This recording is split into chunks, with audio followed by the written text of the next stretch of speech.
Hello and welcome to episode 57 of Need a Miracle Sports and Gambling Podcast with your hosts Tracy and Josh. Miracle.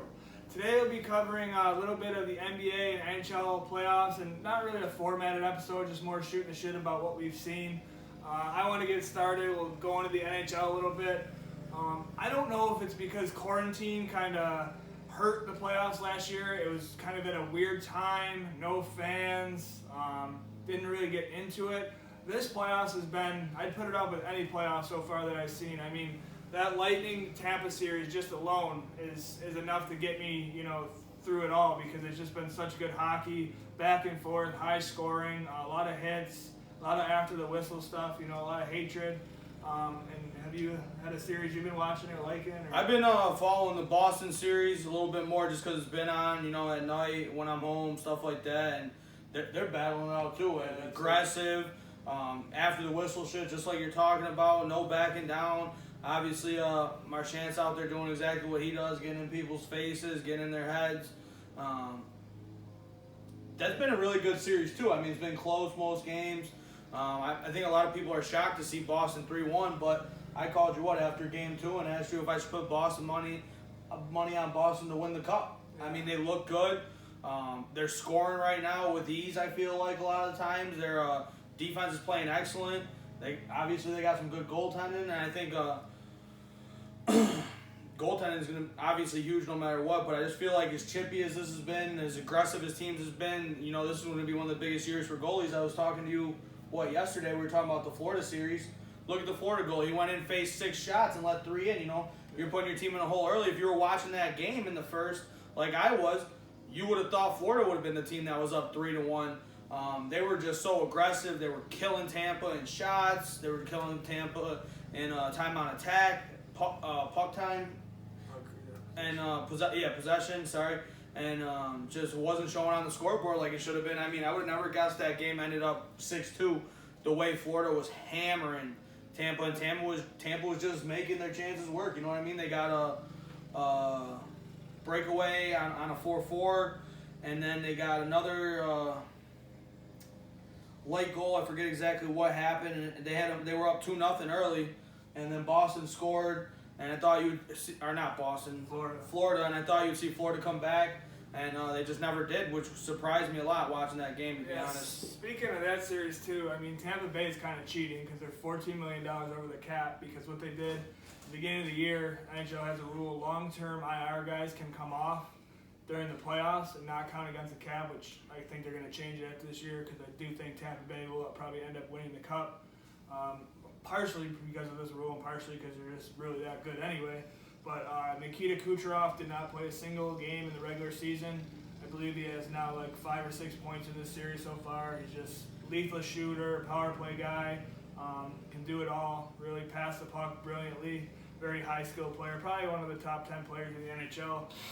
And like I said, didn't play a game all year and basically was probably ready to go 2 months ago. He was just kind of chilling, skating. Because he couldn't play because obviously long-term IR, so that's just a huge factor. In that series, Nashville and Carolina are actually currently right now locked 3-3 in overtime. Second overtime. Double overtime. Their last game went to double overtime too, and Matt Duchene scored a brilliant breakaway goal to end that game to make it 2-1 in the series, because Carolina dominated the first 2 games. And this is a series that fan base in Nashville really gets behind their team and really creates excitement. So if they could pull this game out, which who knows, obviously any bounce can happen here, and that series is 2-2, I'd really look for the momentum to swing Nashville's way. Then, as we just seen here, as I'm just sitting here, the Avalanche scored again against the Blues. That's another team. I think you're going to see a Lightning Avalanche Cup, in my eyes, unless, injuries or, teams have bad series, teams get hot, I understand that, but that's just my pick, I guess, is what I'm saying. The Avalanche are just really outclassing the Blues. McKinnon, Kadri suspended for 8 games, which really kind of hurts them against a better opponent. What's he suspended for? He had a side swipe hit on Justin Falk. He kind of, Falk shot it, and he did one of those, and he came across, and it was shoulder right on jaw. He got suspended. So, I mean, he's notorious for doing that in the playoffs, and NHL's got him pegged for that kind of stuff. So they finally really kind of threw the book at him a little bit. This series surprises me just looking at it already. The Winnipeg and Most shocking of the playoffs. Edmonton series. I can't believe Edmonton's down 2-0, but from what I've seen, they've been all over McDavid, harassing him. Looks like he can't get anything going. I mean, you've been watching a little bit more than I have. McDavid's had in the regular season basically almost 2 points a game, and now through 2 games in the playoffs, he has no points.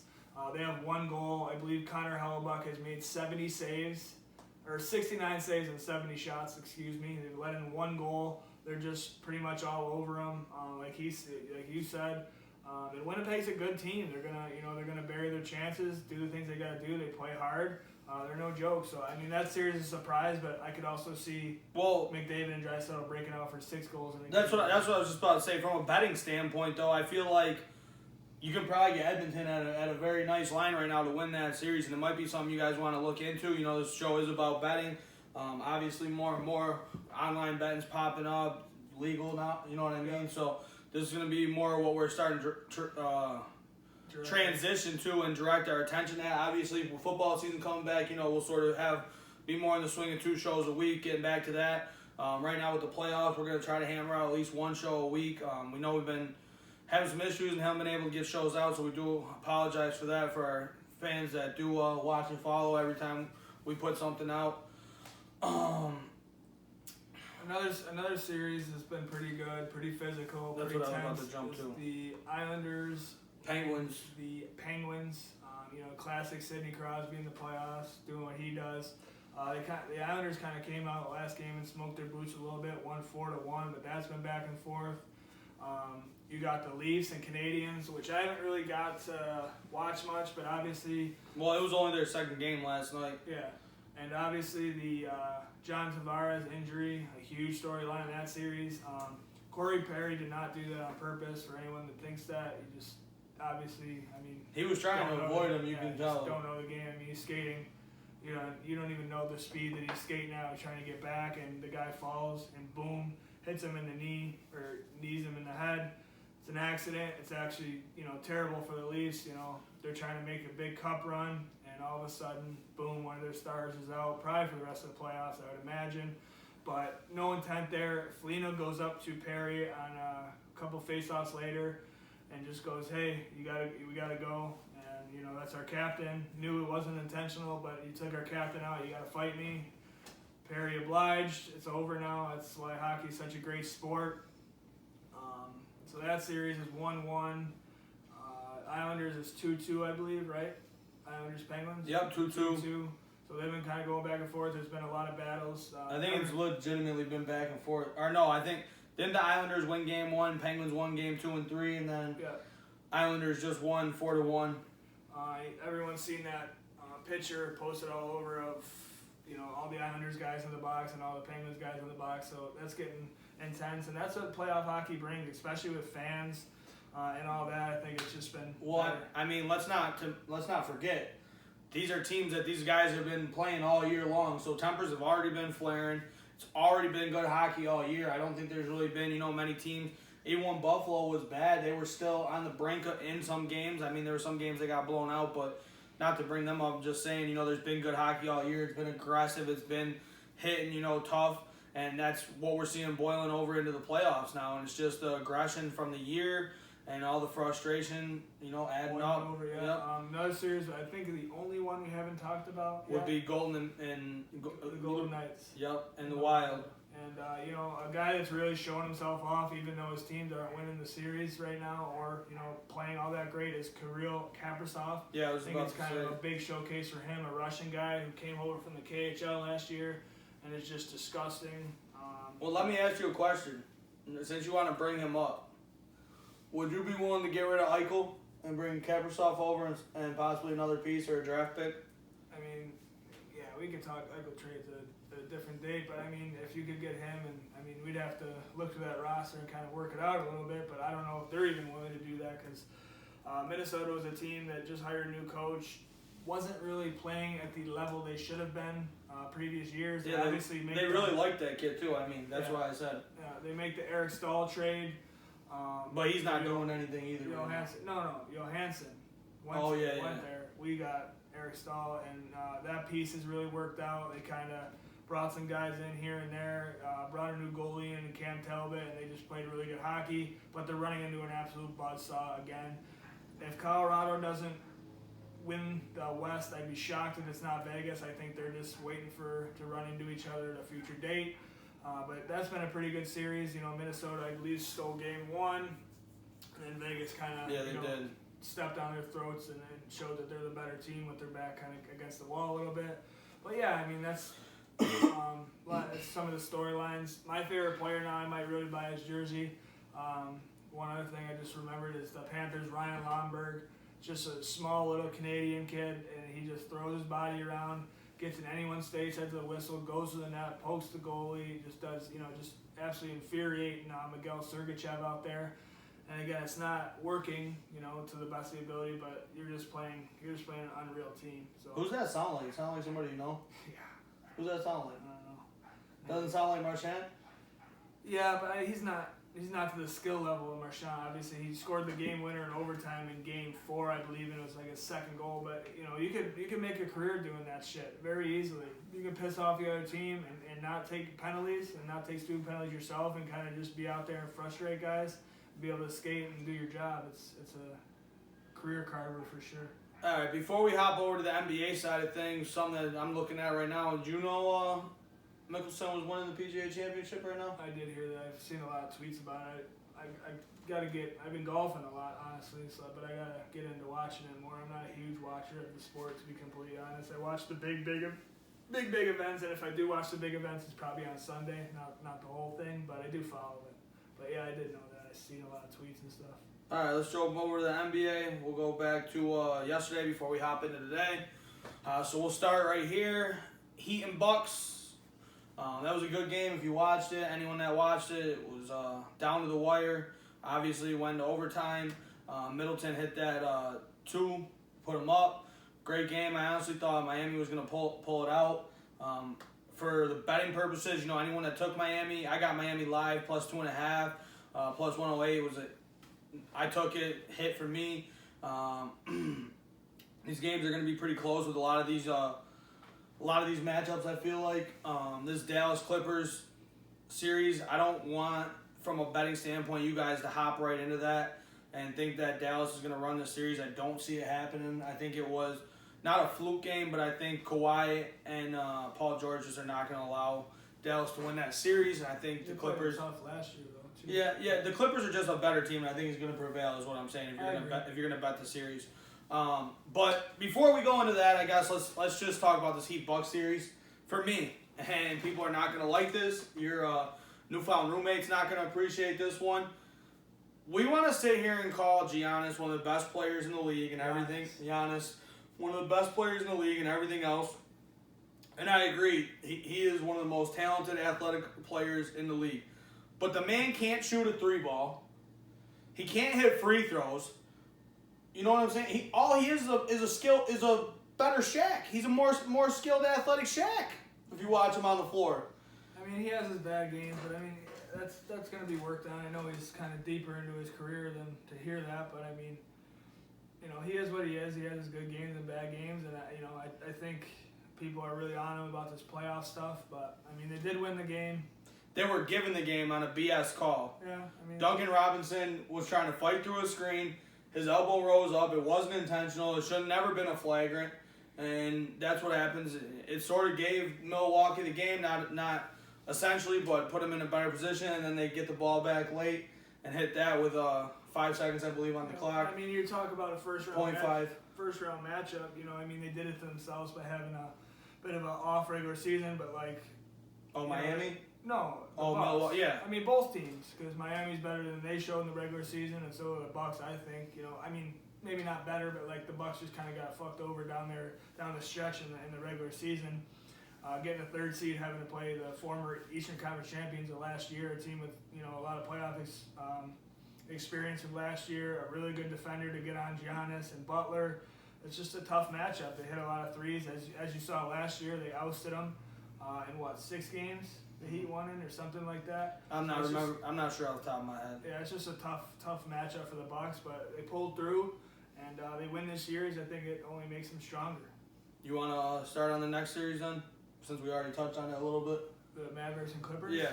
Yeah, the Clippers are weird. I really thought when Kawhi and Paul George formed up, I thought they were gonna be able to take care of LeBron. I thought they were gonna win. I mean, they got Boogie Cousins there now too. Yeah. And Patrick Beverly and Rondo, right? They got two of the best. Rondo, yeah. Two of the best defending point guards to probably ever play the game almost. Yeah, they lost a little bit from their bench with Harold leaving, stuff like that. I believe they traded. Who did they trade? Didn't they trade Shaman? Maybe not. But Shaman's in Brooklyn. yeah, I think he got traded. In the DeAndre Jordan trade? No, DeAndre Jordan went to Brooklyn. Yeah, I can't remember, but I mean they got Morris. You know, he can score. He can shoot the three What? ball. Lou Will got traded to Atlanta. Yeah, he's gone. Yep, thank you.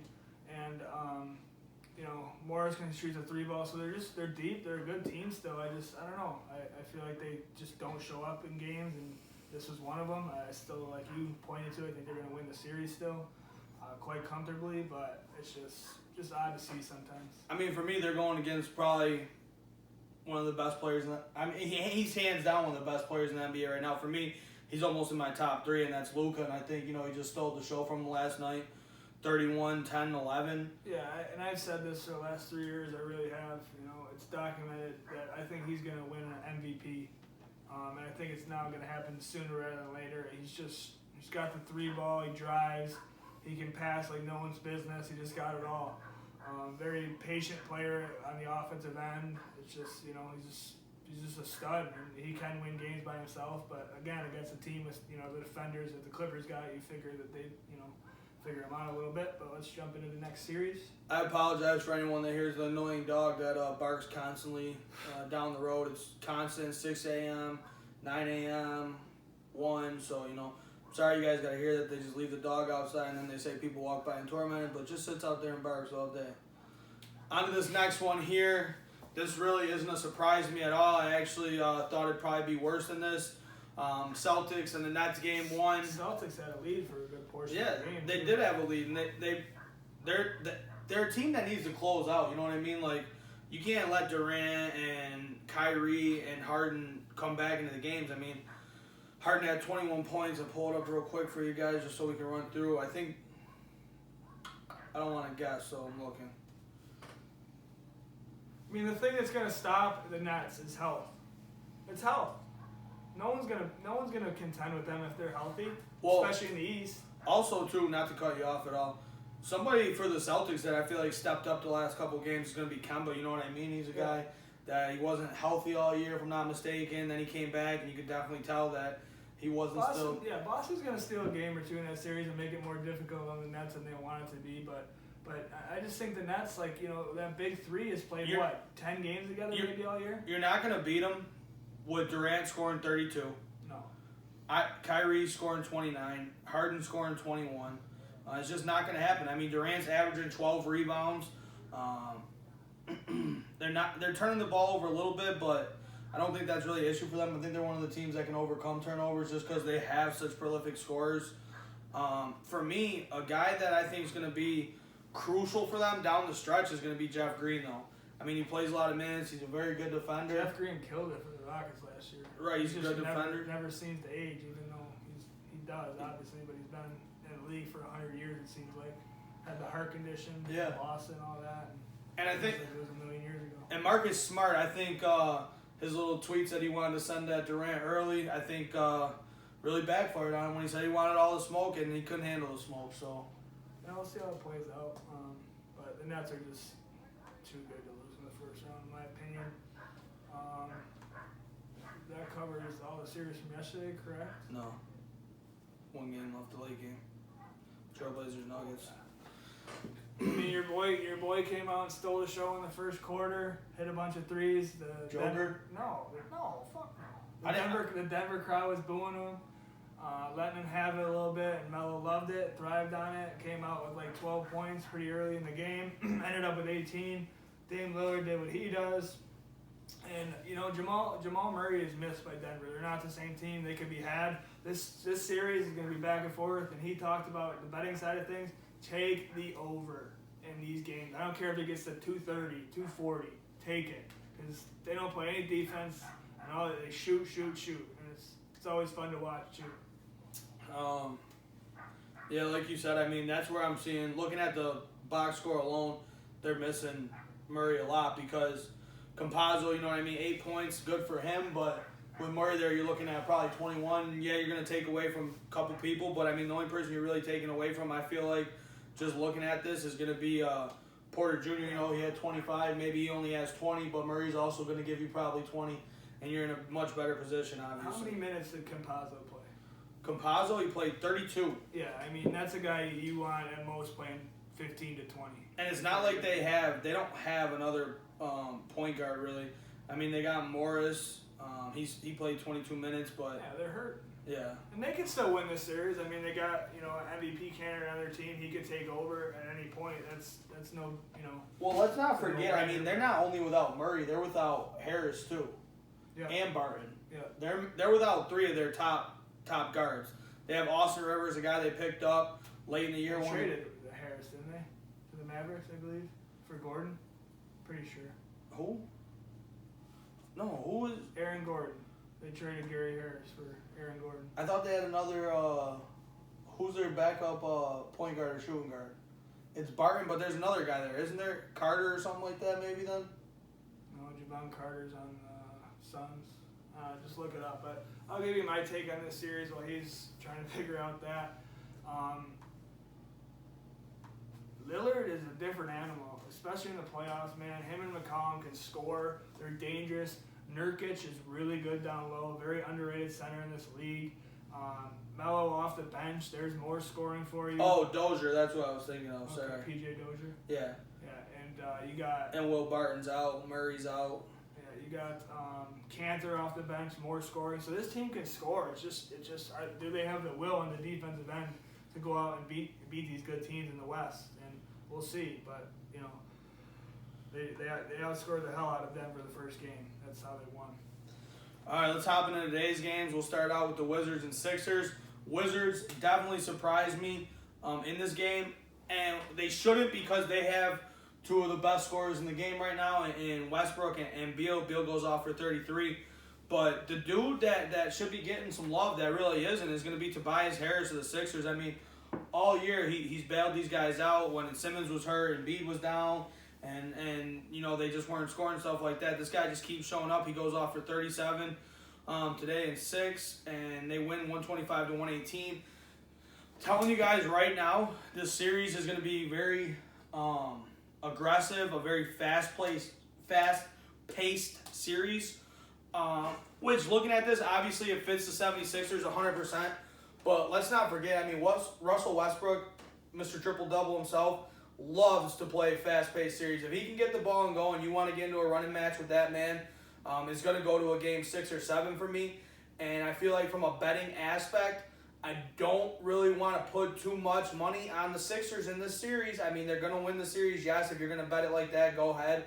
But for me, the Wizards, they're a team that's pesty. They've been pesty down the stretch really good now. against the spread, too. Yep, and they're playing really good against the spread. It was 8 today, you know. They cover within 7, and that's what I'm saying. You start getting into them spreads like that with a team like the Sixers that have been dominant all year and beating teams by 20, 30, 40, and, you know, they're getting in the playoffs against this pesty-ass Wizards team. I'm telling you, I do not like them. If the spread is more than 5, I'm taking the Wizards. Yeah, my take on this series is, you know, the Wizards, I don't want to... Russ isn't happy to be there, but I'm sure everyone else on the roster kind of is. I don't think Beal's happy to be there. Yeah, I mean... I do because of the shit he was going through, and he didn't think that team. Was Honestly, if you want to talk about the Wizards, they're a big man away from being a dominant team. I think. I don't believe that. If they had a big man, think about it. They have 2 of the best backcourt. They have with Westbrook and Beal. Yeah. What's his name at the small forward? Hachimura. Hachimura. I like him. He plays good defense. He's aggressive. I think they're a big man away. Not from being a dominant team, but being, you know what I mean? Yeah, a contender. A contender, a 7, 6, 5 in that Knicks bracket. I think they almost be just as good as the Knicks or a better team than the Knicks, honestly, with a big man. Easy. Yeah, but I mean the Sixers are a very good team.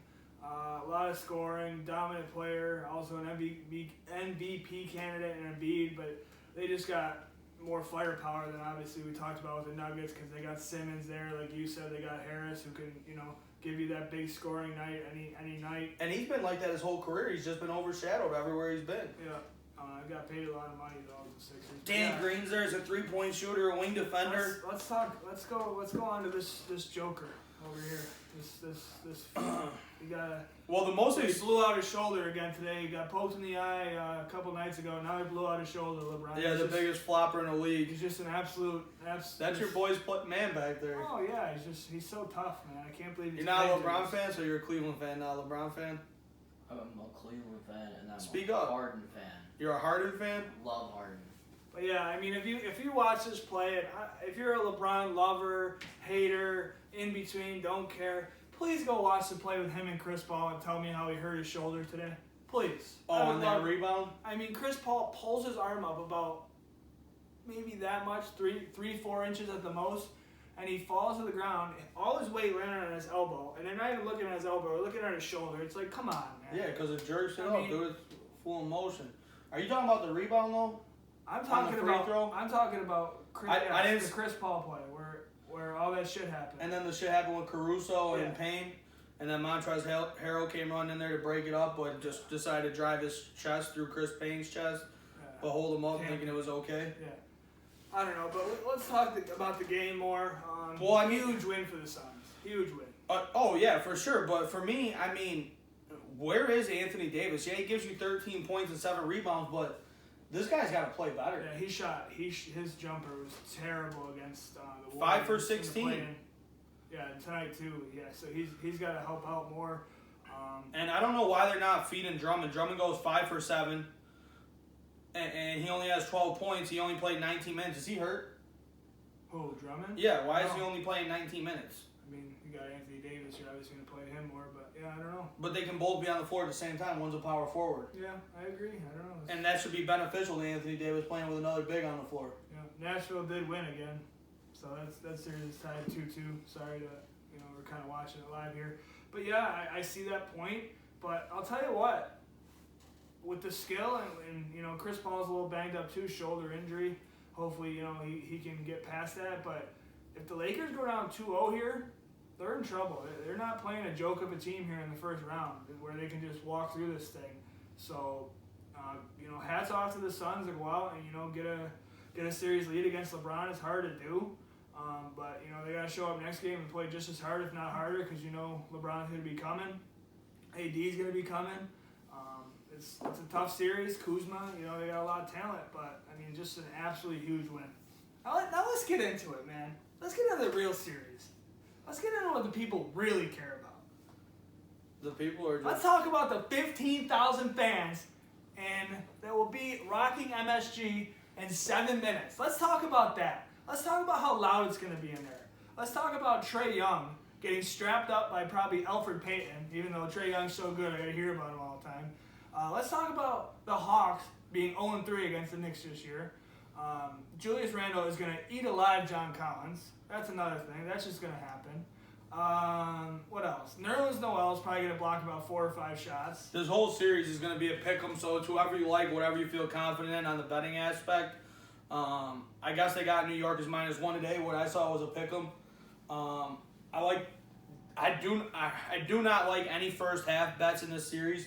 Both these teams have erupted in first halves or just playing shit the bed, and then it looked like different squads in the second half. Trae Young back obviously is huge, but like Tracy already said, the Knicks have swept the Hawks in the playoff or in They've the been all close games. not the playoffs in the series though for the season. They've been all close games. I know Trae Young was out, but he was there for 2 out of the games, right? 2 of the games.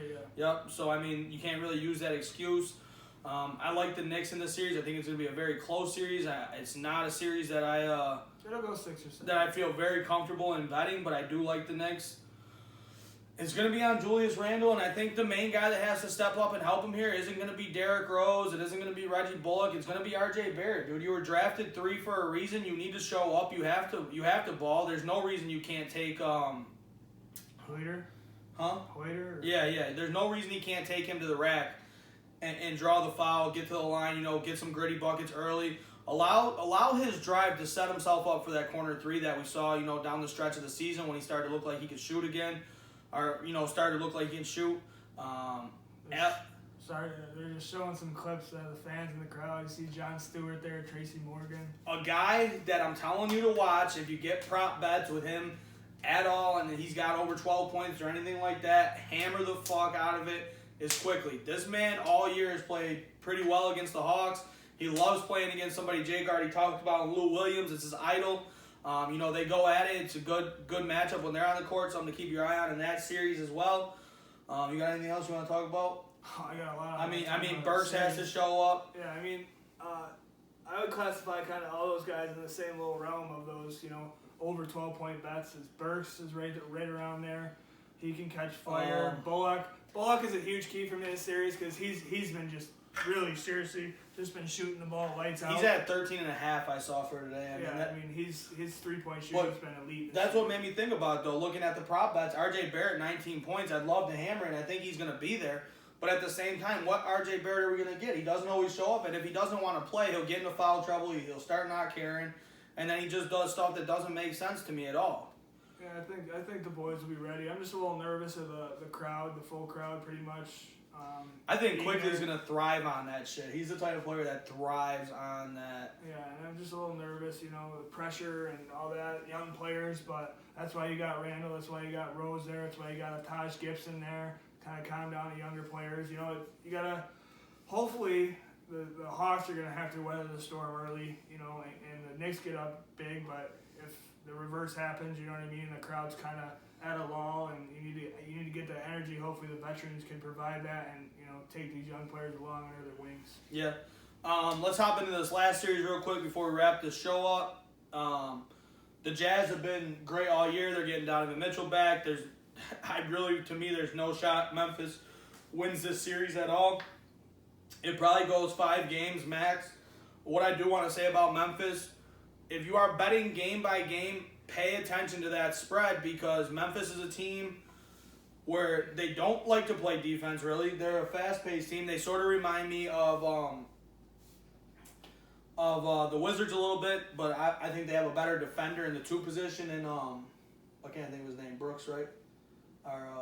Dillon Brooks. Dillon Brooks. He's a good defender. I expect him to be on Mitchell this whole series. I don't know if you guys hammer player props or anything like that. I'd be nervous with Mitchell, with Brooks on him, especially with coming back off injury. The line I'm seeing is 8 points. I do love that line tonight. If you want to play with that, over 216 sort of makes me nervous because Memphis is a very, very good defensive team. Utah's a very good defensive team where Memphis is sort of more of a fast-paced running gun team to me. So I would stick anything you're gonna do. I'd take Utah in the series. I'd take Utah tonight. But just pay attention to that spread because Memphis is a team that does get hot. Watch them for some live bets and stuff. Expect them to win a few quarters here and there. I don't know if they steal a game. They might. They do have some good players in that Memphis program, but what I would do in this series, if you really want to make some smart money here, I would take the Jazz to win in 5 games. They might slip up once. I think this could be a sweep. I just don't think Memphis scores with them. I don't think they can. No, and that's what I'm saying. Utah's defense is so solid that I don't see it.